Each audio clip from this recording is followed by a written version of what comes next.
በሺዎች የሚቆጠሩ የአንድ መንደር ሰዎች እንደ ማንኛውም ቀን እራት በልተው ተጨዋውተው በሰላም ወደ አልጋቸው አመሩ።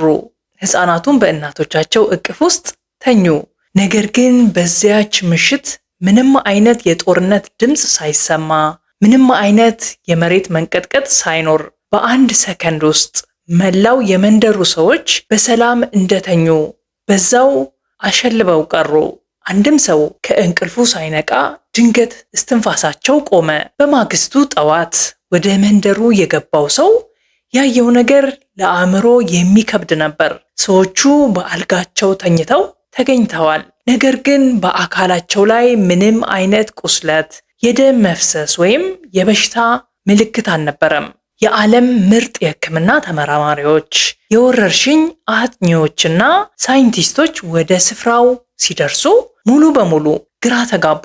ይህ አዲስ ጉዳይ ቫይረስ ነው ወይስ ከሰማይ የመጣ መርገምት አሉ። ዛሬ በዛጎል ቻናላችን እንደ ኤሮፓያን አቆጣጠር በ1986 በካሜሩኗ የኒዮስ መንደር የተከሰተውን እና በሕክምና ታሪክ ውስጥ ትልቁን እንቆቅልሽ የፈጠረው አስፈሪ እውነተኛ ታሪክ እናቀርባለን። እስከ መጨረሻው ይከታተሉ። ታሪካችን የሚጀምረው በምዕራብ አፍሪካዊቷ ሀገር ካሜሮን ኒዮስ በተባለች ውብ የገጠር መንደር ውስጥ ነው። መንደሯ አረንጓዴ በሆኑ ተራራዎች የተከበበችና አጠገቧ ደግሞ በጣም ውብ የሆነ አንድ ትልቅ ሐይቅ ነበራት። ነዋሪዎቿ አርሶ አደሮችና አርብቶ አደሮች ነበሩ። እንደ ኤሮፓያን አቆጣጠር ነሐሴ 21 ቀን 1986 ዓ.ም ምሽት ላይ የአካባቢው ነዋሪዎች ወደ የቤታቸው ገቡ።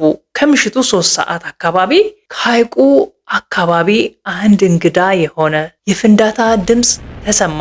ከዚያ ድምፅ በኋላ ከሐይቁ ውስጥ አንድ ትልቅ የውሃ ኃይል ወደ ሰማይ ተተኮሰ።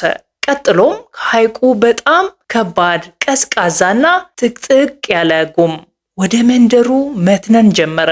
ያ ጭጋግ ወይም ጉም ተራ ጭጋግ አልነበረም። ያ ጉም ወደ መንደሩ ቤቶች ሲገባ ሰዎቹ ወዲያውኑ መተንፈስ አቃታቸው። በሰከንዶች ውስጥ ንቃተ ህሊናቸውን አጡ። በአቅራቢያቸው በነበሩ ሌሎች መንደሮች ውስጥ የነበሩ ሰዎች በማግስቱ ጠዋት ወደ ኒዮስ መንደር ሲመጡ የጠበቃቸው ነገር በፍጹም ሊረሱት የማይችሉት አደጋ ነበር።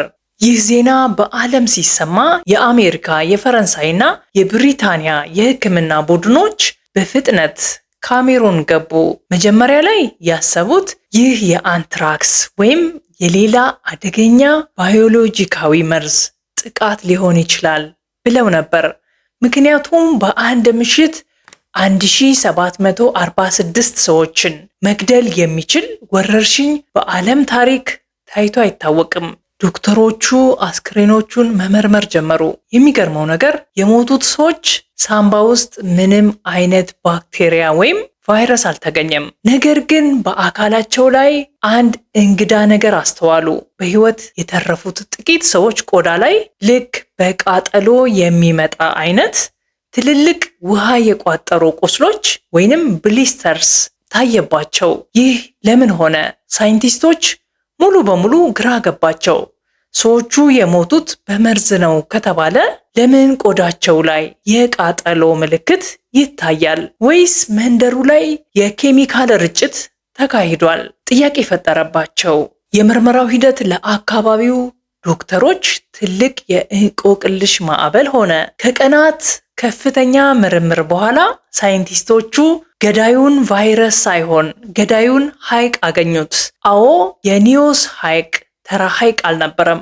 ሐይቁ የተፈጠረው በጠፋ ወይንም ዶርማንት እሳተ ገሞራ ክሬተር ወይንም ቮልካኒክ ክሬተር ላይ ነበር። ከሐይቅ በታች ካለው መሬት ውስጥ ለዘመናት ከፍተኛ መጠን ያለው ካርቦን ዳይኦክሳይድ ጋዝ ቀስ እያለ ይወጣ ነበር። የሐይቁ ውሃ በጣም ትልቅ በመሆኑ ያንን ሁሉ ጋዝ ልክ እንደ ሻምፓኝ ወይም እንደ ኮካኮላ ጠርሙስ በከፍተኛ ግፊት ይዞት ቆይቷል። ነሐሴ 21 ቀን ምሽት ላይ ምናልባት ከሐይቁ በታች በደረሰ የመሬት መናድ ወይም ትንሽ ፍንዳታ ምክንያት ያ በከፍተኛ ግፊት ተጭኖ የነበረው ጋዝ በአንድ ጊዜ ፈነዳ።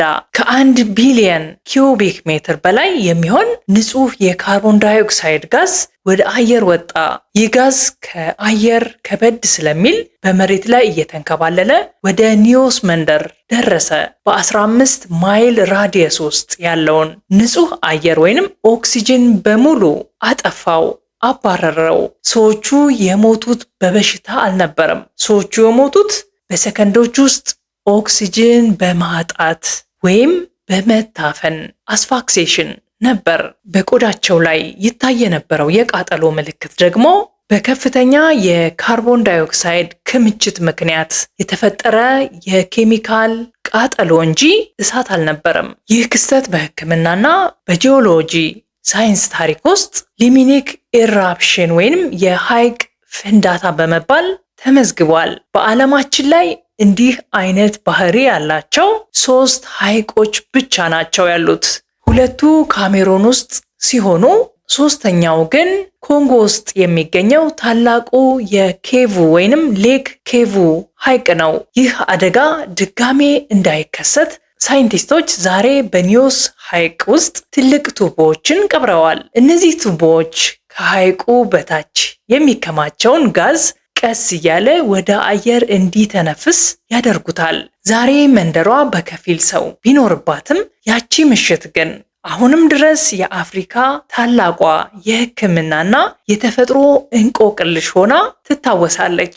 ተፈጥሮ አንዳንድ ጊዜ ከማንኛውም ገዳይ ቫይረስ በላይ ሚስጥራዊና አስፈሪ መሳሪያዎችን ትይዛለች። በአንድ ምሽት ሙሉ መንደርን ያጠፋው የኒዮስ ሐይቅ ታሪክ ለሳይንቲስቶች እስካሁን ትልቅ ትምህርት ነው።